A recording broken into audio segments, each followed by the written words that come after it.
Hello friends, welcome to the session Electrostatic Potential and Capacitance Part 3.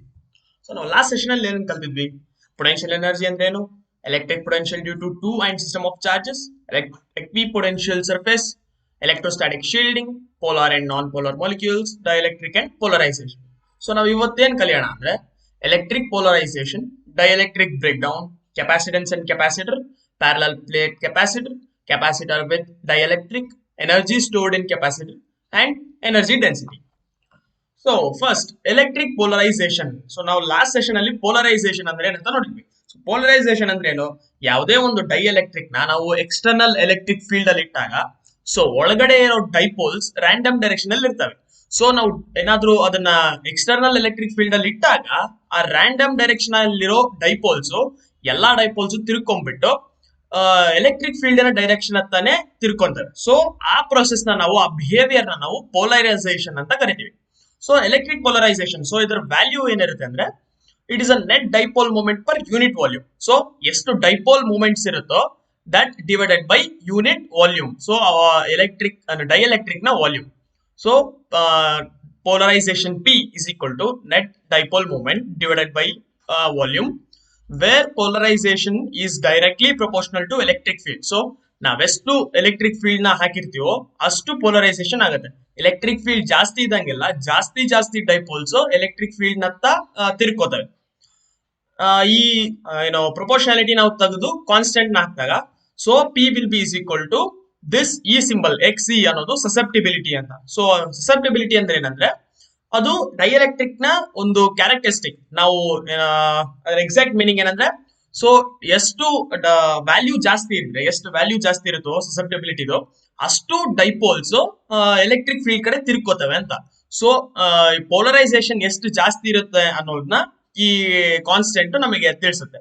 So P is equal to polarization is equal to susceptibility into electric field. So next concept capacitor. So ನಾವು ಈ capacitor ವರ್ಣ ನಮ್ಮ ಮನೇಲೆಲ್ಲ ಕೇಳಿರ್ಬೋದು.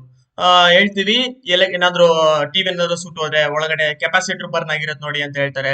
So ಇದೆಲ್ಲ terms ನಾವು ಕೇಳಿರ್ತೀವಿ daily life ಅಲ್ಲಿ. ಸೊ ಬಟ್ ಆದ್ರೆ ಕೆಪಾಸಿಟರ್ ಅಂದ್ರೆ ಏನು, ಹೇಗೆ ವರ್ಕ್ ಮಾಡುತ್ತೆ ಅಂತ ನಾವು ತಿಳ್ಕೊಳ್ಳೋಣ. So it is a device, basically ಅದೊಂದು ಸಾಧನ to store electrical energy.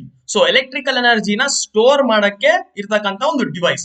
So ನಾವು ಹೇಗೆ ನೀರ್ನ ವಾಟರ್ ಟ್ಯಾಂಕ್ ಅಲ್ಲಿ ಸ್ಟೋರ್ ಮಾಡಿರ್ತೀವಿ, ಸೊ ಹಾಗೆ ಎಲೆಕ್ಟ್ರಿಕಲ್ ಎನರ್ಜಿನ ಸ್ಟೋರ್ ಮಾಡಕ್ಕೆ ನಾವು ಕೆಪಾಸಿಟರ್ ನ ಯೂಸ್ ಮಾಡ್ತೀವಿ.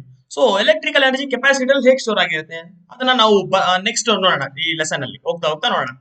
So the energy stored in electric field. So ಎರಡು ಕೆಪಾಸಿಟರ್ ಅಲ್ಲಿ ಎಲೆಕ್ಟ್ರಿಕ್ ಫೀಲ್ಡ್ ಇರುತ್ತೆ. ಸೊ ಎಲೆಕ್ಟ್ರಿಕ್ ಫೀಲ್ಡ್ ಅಲ್ಲಿ ಎನರ್ಜಿ ಸ್ಟೋರ್ ಆಗಿರುತ್ತೆ. It consist of two conductors separated by an insulator. So ಈ ಕೆಪಾಸಿಟರ್ ಅಲ್ಲಿ ಎರಡು ಕಂಡಕ್ಟರ್ಸ್ ಇರುತ್ತೆ. ಆ ಎರಡು ಕಂಡಕ್ಟರ್ಸ್ ನ ನಡುವೆ ಒಂದು ಇನ್ಸುಲೇಟರ್ ಆ ಎರಡು ಕಂಡಕ್ಟರ್ಸ್ ನ ಸಪರೇಟ್ ಆಗಿ ಇಟ್ಟಿರುತ್ತೆ. Potential difference between the conductor is directly proportional to the charge. So potential difference between the conductor, ಎರಡು ಕಂಡಕ್ಟರ್ ನಡುವೆ potential difference is directly proportional to charge on the each conductor. So ಎಷ್ಟು charge ಇರುತ್ತೋ conductor ಮೇಲೆ ಅಷ್ಟು potential difference ಆ ಎರಡು conductor ನಡುವೆ ಇರುತ್ತೆ. ಸೊ ಎಲ್ಲಾ ಸೆಂಟೆನ್ಸ್ ಪ್ರಕಾರ ನಾವು ಮ್ಯಾಥಮೆಟಿಕಲ್ ಈಕ್ವೇಶನ್ಸ್ ಅಲ್ಲಿ ಹಾಕಿದ್ರೆ v is equal to v plus, actually it is difference, minus ಆಗ್ಬೇಕಿದೆ, ಪ್ಲಸ್ ಆಗಿದೆ. V positive minus V negative ಅಂದ್ರೆ difference between the potentials of two conductors. ಮತ್ತೆ V is directly proportional to Q. So ಈ ಪ್ರೊಪೋರ್ಷನಾಲಿಟಿನ ನಾವು ತೆಗೆದ್ರೆ constant ಸಿಗುತ್ತೆ ನಮಗೆ. ಕಾನ್ಸ್ಟೆಂಟ್ ಏನಂದ್ರೆ 1 divided by C. Therefore C is equal to Q by V. ಈ ಸಿ ಅಂದ್ರೆ ಸಿ ಏನಂದ್ರೆ it is called as capacitance. ಅದರ SI ಯೂನಿಟ್ ಏನಂದ್ರೆ ಫ್ಯಾರಡ್ ಅಂತ. ಸೊ ನೆಕ್ಸ್ಟ್ ಕೆಪಾಸಿಟೆನ್ಸ್ ಅಂದ್ರೆ ಏನು? Capacitance is the ratio of charge given to a conductor to increase in the potential. So ನಾವಿಲ್ಲಿ ನೋಡಿದೀವಿ C is equal to Q by V ಅಂತ ನೋಡಿದೀವಿ. So it is the ratio of charge given to a conductor. ನಾವು ಎಷ್ಟು charge ನ ಕೊಡ್ತೀವಿ ಕಂಡಕ್ಟರ್ಗೆ to ಎಷ್ಟು ಪೊಟೆನ್ಶಿಯಲ್ ಇನ್ಕ್ರೀಸ್ ಆಗುತ್ತೆ. ಏನಕ್ಕಂದ್ರೆ charge is directly potential is directly proportional to charge ಅಂತ ಹೇಳಿದ್ವಿ. ಸೊ ನಾವೆಷ್ಟು ಚಾರ್ಜ್ ಕೊಟ್ಟಂಗೆಲ್ಲ ಈ ಪೊಟೆನ್ಶಿಯಲ್ ಇನ್ಕ್ರೀಸ್ ಆಗುತ್ತೋ ಆ ಎರಡು ರೇಷಿಯೋನ ನಾವು ಕೆಪಾಸಿಟೆನ್ಸ್ ಅಂತ ಕರಿತೀವಿ. And factors affecting the capacitance. So ಈ ಕೆಪಾಸಿಟೆನ್ಸ್ ವ್ಯಾಲ್ಯೂ ನ ಅಫೆಕ್ಟ್ ಮಾಡುವಂತ ಯಾವ್ಯಾವ ಫ್ಯಾಕ್ಟರ್ ಗಳಿದಾವೆ, ಯಾವ್ಯಾವ ಫ್ಯಾಕ್ಟರ್ಸ್ ಇದಾವೆ ಅಂತ ನೋಡೋಣ. Capacitance is independent of charge and potential difference. So ಈ ಕೆಪಾಸಿಟೆನ್ಸ್ ಚಾರ್ಜ್ ಮತ್ತೆ ಪೊಟೆನ್ಶಿಯಲ್ ಡಿಫರೆನ್ಸ್ ಇಂದ ಇಂಡಿಪೆಂಡೆಂಟ್ ಆಗಿರುತ್ತೆ. ಸೊ ನೀವು ಎಷ್ಟೇ ಚಾರ್ಜ್ ಹಾಕಿ ಎಷ್ಟೇ ಪೊಟೆನ್ಶಿಯಲ್ ಡಿಫರೆನ್ಸ್ ಹಾಕಿ ಕೆಪಾಸಿಟೆನ್ಸ್ ಮೇಲೆ ಯಾವುದೇ ಪರಿಣಾಮ ಬೀಳಲ್ಲ. ಬಟ್ ನೀವು ಹೇಳ್ಬೋದು ಈ ಫಾರ್ಮುಲಾ ಪ್ರಕಾರ ಇದು ಇದ್ರ ಮೇಲೆ ಎಫೆಕ್ಟ್ ಬೀಳುತ್ತಲ್ಲ ಅಂತ. ಸೊ ಇದು ಏನಕ್ಕೆ ಹೇಗೆ ಎಫೆಕ್ಟ್ ಬೀಳಲ್ಲ ಅಂತ ನಾವು ನೆಕ್ಸ್ಟ್ ಡಿರೈವ್ ಮಾಡ್ತೀವಿ. It only depends on size, shape of the conductor and separation between the conductor. Capacitance ಯಾವಾಗಲೂ ಆ ಕಂಡಕ್ಟರ್ ನ ಸೈಜ್ ಮತ್ತೆ ಕಂಡಕ್ಟರ್ ನ ಶೇಪ್ ಮತ್ತೆ ಆ ಎರಡೂ ಕಂಡಕ್ಟರ್ ನಡುವೆ ಇರತಕ್ಕಂಥ ಡಿಸ್ಟೆನ್ಸ್ ಮೇಲೆ ಡಿಪೆಂಡ್ ಆಗಿರುತ್ತೆ. ಯಾವುದೇ ಚಾರ್ಜ್ ಮತ್ತೆ ಆ ಪೊಟೆನ್ಶಿಯಲ್ ಡಿಫರೆನ್ಸ್ ಮೇಲೆ ಡಿಪೆಂಡ್ ಆಗಿರಲ್ಲ. And it depends upon the nature of the insulator. ಮಧ್ಯದಲ್ಲಿರ್ತಕ್ಕಂಥ ಇನ್ಸುಲೇಟರ್ ನ ನೇಚರ್ ಬಗ್ಗೆ ಅಂದ್ರೆ ನೇಚರ್ ಮೇಲೆ ಇದು ಡಿಪೆಂಡ್ ಆಗಿರುತ್ತೆ. Dielectric breakdown. So dielectric breakdown ಅಂದ್ರೆ ಏನು? If the electric field is very high, the dielectric behaves like a conductor. This phenomenon is called dielectric breakdown. So ಯಾವಾಗ electric field ತುಂಬಾ ಜಾಸ್ತಿ ಇರುತ್ತೆ, ನಾವು ಅದರಲ್ಲಿ ಡೈಎಲೆಕ್ಟ್ರಿಕ್ ನ ಇನ್ಸರ್ಟ್ ಮಾಡಿದ್ರೆ ಇಟ್ರೆ, ಸೊ ಆ ಡೈಎಲೆಕ್ಟ್ರಿಕ್ ಕೂಡ ಕಂಡಕ್ಟರ್ ಆಗಿ ಬಿಹೇವ್ ಮಾಡುತ್ತೆ. ಸೊ ಇದಕ್ಕೊಂದು ಬೆಸ್ಟ್ ಎಕ್ಸಾಂಪಲ್ ಏನಂದ್ರೆ, ಈಗ ಏರ್ ಡೈಎಲೆಕ್ಟ್ರಿಕ್ ಅಂತ ನಾನು ಲಾಸ್ಟ್ ಸೆಷನ್ ಅಲ್ಲಿ ಎಕ್ಸಾಂಪಲ್ ಕೊಟ್ಟಿದ್ದೆ. ಸೊ ಆದ್ರೆ ಈ ಮಿಂಚು ಗುಡುಗು ಎಲ್ಲ ಬಡಿದಾಗ ನೆಲಕ್ಕೆ ಹೇಗೆ ಮಿಂಚು ಬಡಿಯುತ್ತೆ, ನೆಲಕ್ಕೆ ಹೇಗೆ ಲೈಟ್ನಿಂಗ್ ಬಡಿಯುತ್ತೆ? ಸೊ ಇದಕ್ಕೆ ಕಾರಣ ಏನಂದ್ರೆ, ಯಾವಾಗ ಅರ್ತ್ ಮತ್ತೆ ಕ್ಲೌಡ್ಸ್ ನಡುವೆ ಎಲೆಕ್ಟ್ರಿಕ್ ಪೊಟೆನ್ಶಿಯಲ್ ಜಾಸ್ತಿ ಆಗುತ್ತೋ, ಯಾಕಂದ್ರೆ ಅರ್ತ್ ಪೊಟೆನ್ಶಿಯಲ್ ಯಾವಾಗಲೂ ಕಡಿಮೆ ಇರುತ್ತೆ, ಝೀರೋ, ಮೇಲ್ಗಡೆ ಚಾರ್ಜಸ್ ಇರುತ್ತೆ. So it has higher potential. So higher potential ಇಂದ ಲೋಯರ್ ಪೊಟೆನ್ಶಿಯಲ್ಗೆ ಯಾವಾಗ ವೋಲ್ಟೇಜ್ ಡಿಫರೆನ್ಸ್ ಜಾಸ್ತಿ ಆಗ್ತಾ ಹೋಗುತ್ತೋ, ಜಾಸ್ತಿ ಆದಂಗೆಲ್ಲ ಎಲೆಕ್ಟ್ರಿಕ್ ಫೀಲ್ಡ್ ಕೂಡ ಜಾಸ್ತಿ ಆಗುತ್ತೆ. ಸೊ ಎಲೆಕ್ಟ್ರಿಕ್ ಫೀಲ್ಡ್ ಜಾಸ್ತಿ ಆದಂಗೆ ಈ ಮಧ್ಯದಲ್ಲಿರೋ ಏರ್ ಅದು which is perfect insulator. So ಈ ಡ್ರೈ ಏರ್ ಕೂಡ ಕಂಡಕ್ಟರ್ ಆಗಿ ಬಿಹೇವ್ ಮಾಡಕ್ ಸ್ಟಾರ್ಟ್ ಮಾಡುತ್ತೆ. ಸೊ ಈ ಕಾರಣದಿಂದ ಮೇಲಿರ್ತಕ್ಕಂಥ ಚಾರ್ಜಸ್, ಪಾಸಿಟಿವ್ ಚಾರ್ಜ್ ಮತ್ತೆ ನೆಗೆಟಿವ್ ಚಾರ್ಜ್ ಎಲೆಕ್ಟ್ರಿಕ್ ಫೀಲ್ಡ್ ಜಾಸ್ತಿ ಇರೋದ್ರಿಂದ ಸೊ ನಮಗೆ ಲೈಟ್ನಿಂಗ್ ನೆಲಕ್ಕೆ ಈ ಭೂಮಿಗೆ ತಾಗೋದು. So this is very good example for dielectric breakdown. So next dielectric strength.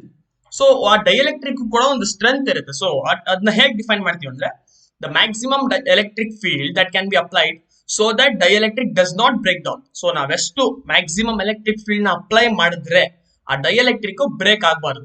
So ಅದಿನ್ನೂ ಡೈಎಲೆಕ್ಟ್ರಿಕ್ ಆಗಿರ್ಬೇಕು, ಕಂಡಕ್ಟರ್ ಆಗಬಾರ್ದು, ಎಲೆಕ್ಟ್ರಿಸಿಟಿನ ಕಂಡಕ್ಟ್ ಮಾಡಬಾರ್ದು. ಸೊ ಆ ಮ್ಯಾಕ್ಸಿಮಮ್ ಆ ಪೀಕ್ ಪಾಯಿಂಟ್ ಎಲೆಕ್ಟ್ರಿಕ್ ಫೀಲ್ಡ್ ಏನ್ ವ್ಯಾಲ್ಯೂ ಇರುತ್ತಲ್ಲ, ಸೊ ಅದನ್ನ ನಾವು ಡೈಎಲೆಕ್ಟ್ರಿಕ್ ಸ್ಟ್ರೆಂತ್ ಅಂತ ಕರಿತೀವಿ.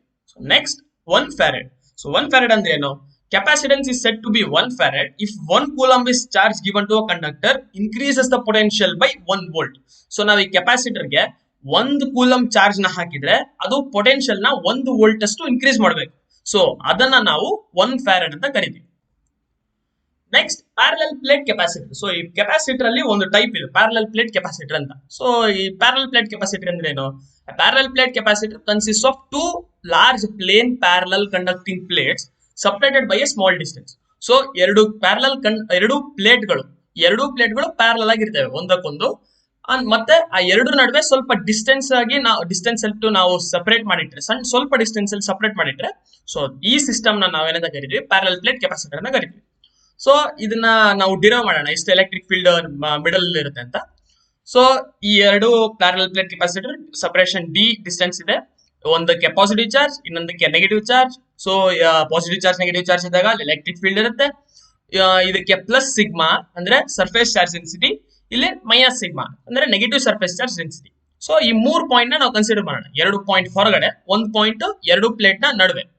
ಸೊ ಫಸ್ಟ್ ಎ ಪಾಯಿಂಟ್ ಅಲ್ಲಿ ಎ ಪಾಯಿಂಟ್ ಕನ್ಸಿಡರ್ ಮಾಡಿದ್ರೆ electric field at point A in this region. So due to this positive charge ನಾ ಎಲೆಕ್ಟ್ರಿಕ್ ಫೀಲ್ಡ್ ಹೇಗೆ ಕ್ಯಾಲ್ಕುಲೇಟ್ ಮಾಡೋದು ಅಂತ ನಿಮ್ಗೆ ಹೇಳ್ಕೊಟ್ಟಿದೆ. ಸೊ ಎಲ್ಲಿ ಎಲೆಕ್ಟ್ರಿಕ್ ಫೀಲ್ಡ್ ನ ಕ್ಯಾಲ್ಕುಲೇಟ್ ಮಾಡಬೇಕು ಅಲ್ಲಿ ನಾವು ಟೆಸ್ಟ್ ಚಾರ್ಜ್ ನ ಇಡಬೇಕು. ಟೆಸ್ಟ್ ಚಾರ್ಜ್ ಅಂದ್ರೆ 1 coulomb charge. So positive 1 coulomb charge ನಲ್ಲಿ ಇಟ್ರೆ due to this positive charge opposite direction ಆಗಿ ಎಲೆಕ್ಟ್ರಿಕ್ ಫೀಲ್ಡ್ ಇರುತ್ತೆ. ಯಾಕಂದ್ರೆ 2 ಪಾಸಿಟಿವ್ ಇರೋದ್ರಿಂದ ಫೋರ್ಸ್ ಆಪೋಸಿಟ್ ಡೈರೆಕ್ಷನ್ ಇರುತ್ತೆ. ಸೊ ಫೋರ್ಸ್ ಯಾವ ಡೈರೆಕ್ಷನ್ ಇರುತ್ತೋ ಎಲೆಕ್ಟ್ರಿಕ್ ಫೀಲ್ಡ್ ಕೂಡ ಅದೇ ಡೈರೆಕ್ಷನ್ ಇರುತ್ತೆ. So electric field opposite direction E1, ಮತ್ತೆ ಈ ಡೈರೆಕ್ಷನ್ ಈ ನೆಗೆಟಿವ್ ಚಾರ್ಜ್ ಇಂದ electric field E2 direction, so opposite ಇದೆ.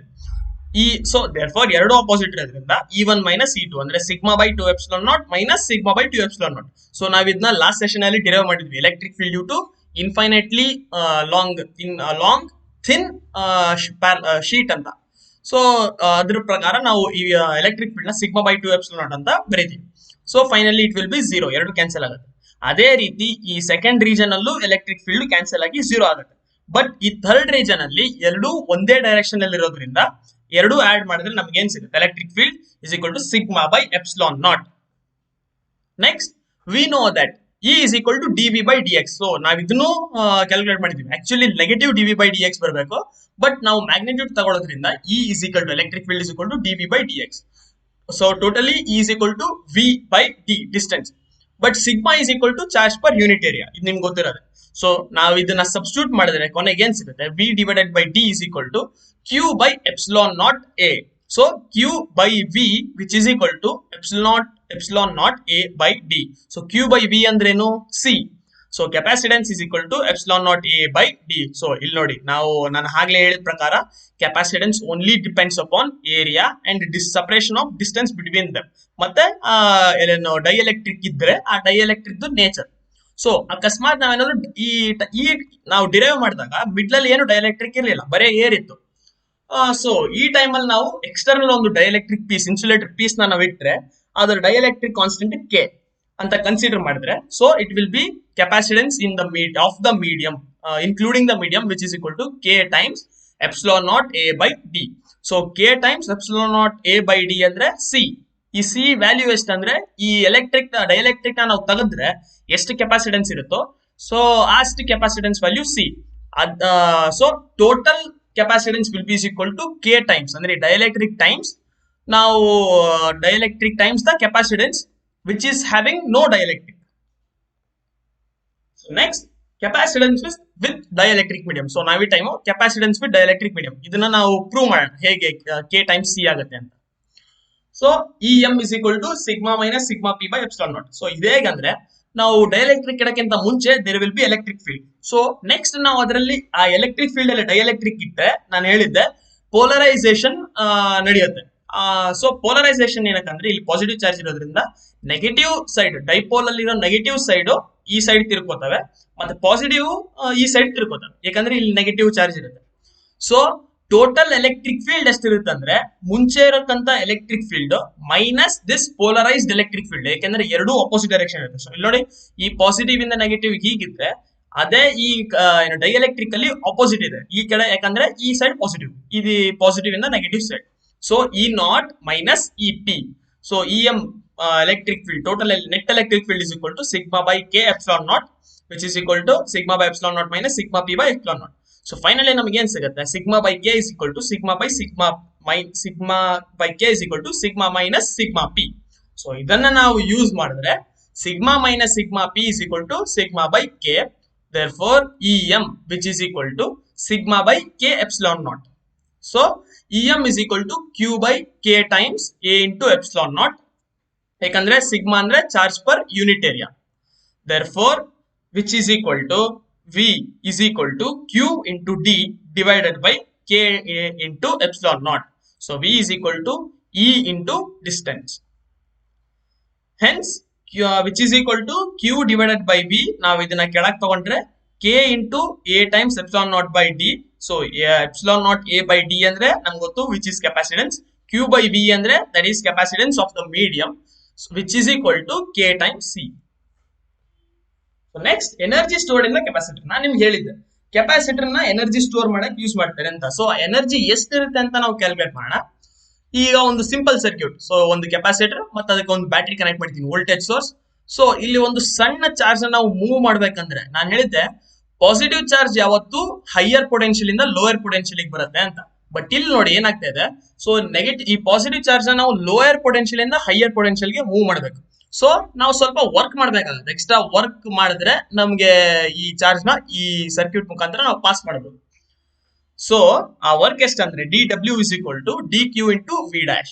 ಸೊ ನಾವು ಇಂಟಿಗ್ರೇಟ್ ಮಾಡಿದ್ರೆ ಟೋಟಲ್ ವರ್ಕ್ ಕಂಡಿಡಿಯಕ್ಕೆ, ಟೋಟಲ್ ಪಾತ್ ಇನ್ ವರ್ಕ್ ಕಂಡಿಡಿಯಕ್ಕೆ ನಮ್ಗೆ ಏನ್ ಸಿಗುತ್ತೆ, w is equal to integral dq into v dash. ಆ v dash ಅಂದ್ರೆ ಎಷ್ಟು, ಈ ಏನೋ ಕೆಪಾಸಿಟೆನ್ಸ್ ನ potential that is equal to q ಅಂದ್ರೆ charge on this capacitor divided by the capacitance of this capacitor.